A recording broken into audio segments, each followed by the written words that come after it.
Bismillahirrahmanirrahim. Yes, absolutely, Waqas, because it's very important to understand the whole chemistry and the whole manifesto of the BJP.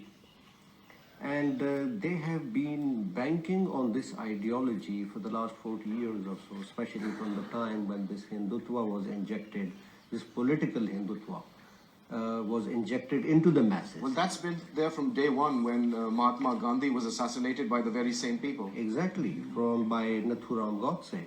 And there are many instances. So now the problem is that they have eventually got an opportunity that they came into power. Even if when we talk about the previous elections, BJP for the first time came into power with the majority of 34%, which itself was a wonder for the, considering the Indian elections and its history. Because most of the time it was either, a bigger majority like more than 50%, or most of the time it was a coalition government. So there were a lot of questions and doubts being raised even then in the previous elections. And let me tell you that after when Modi came into power, I personally wrote a comprehensive research paper on the BJP's policies and the futuristic trends as well. And there were a lot of political pundits even that time. They were in the fear and they were intimidated that these kind of policies will be emanating from India, as you just mentioned.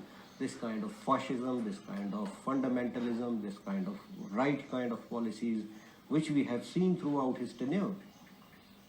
If this happens, I totally agree with my colleague that he's definitely a bad news, because you see, look at the graph of its foreign policy. Now, being a secular India, the world is eyeing India with a different spectacle, with a different lens now.